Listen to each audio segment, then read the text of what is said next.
1946 সালে নিউ ইয়র্কের জ্যামাইকা হাসপাতালে জন্ম ডোনাল্ড জন ট্রাম্পের। একই বছর জন্মেছিলেন জর্জ ডব্লিউ বুশ এবং বিল ক্লিন্টন।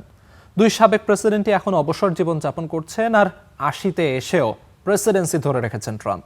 অনেকের জন্যই বার্ধক্য আসে প্রজ্ঞা ও শান্তি নিয়ে, কিন্তু এই ট্রাম্পের ক্ষেত্রে যেন ব্যতিক্রম।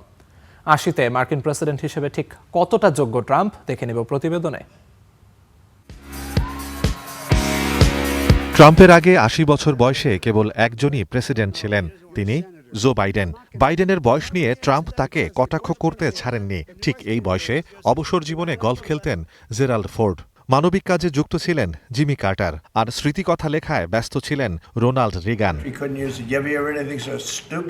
তার দলের নেতারাই বলছেন, ট্রাম্প প্রায় প্রতিদিনই গুরুত্বপূর্ণ বৈঠকে ঘুমিয়ে পড়েন, পদে পদে মেজাজ হারাচ্ছেন। নিজের ইচ্ছা পূরণ না হলে তার রাগের বিস্ফোরণ ঘটছে। যদিও তার হোয়াইট হাউসের সহকারীদের দাবি, ট্রাম্প মার্কিন ইতিহাসের সবচেয়ে তীক্ষ্ণ ও সবচেয়ে সহজলভ্য প্রেসিডেন্ট। ট্রাম্প নিজেও দাবি করছেন, জ্ঞানী প্রেসিডেন্টদের তালিকায় তিনি শীর্ষে।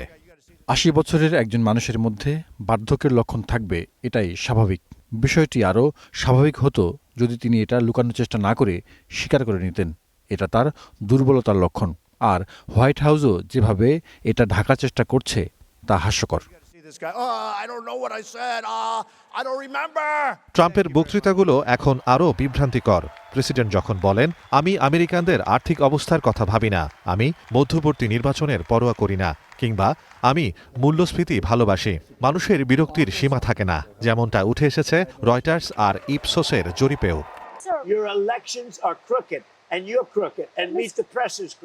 61% মার্কিন নাগরিক বলছেন বয়স তাকে অস্থির করে তুলেছে। 63% নাগরিক আর তাকে সমর্থন করছেন না। দেশের অর্থনীতি ও মূল্যস্ফীতিতে অসন্তুষ্ট 56% নাগরিক। সার্বিকভাবেই ট্রাম্পের প্রতি অসন্তুষ্ট 58% মানুষ। বয়স তার জন্য কোনো সমস্যা নয়, কেবল এটি প্রমাণ করতে ট্রাম্প 22 জন বিশেষজ্ঞ ডাক্তার দেখিয়েছেন, যা স্বাভাবিক নয়। মধ্যরাতে সামাজিক মাধ্যমে ষড়যন্ত্র তত্ত্ব ছড়িয়ে দেয়া কিংবা এআই দিয়ে তৈরি বিভ্রান্তিকর পোস্ট দেওয়ার মতো বিষয়গুলোকেও বেপরোয়া বলেই মনে করেন বিশ্লেষকরা।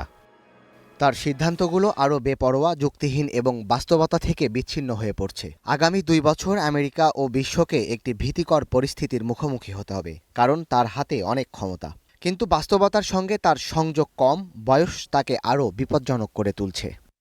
ইরান যুদ্ধের হয়তো ইতি ঘটছে, কিন্তু আগামী 2 বছরে অস্থিরমতি ও ক্ষমতাধর ট্রাম্প কোন নতুন রণাঙ্গনের সূচনা করেন, শঙ্কাটা সেখানেই। I am with you, I will fight for you, and I will win for you. Ahsan Robin, star news.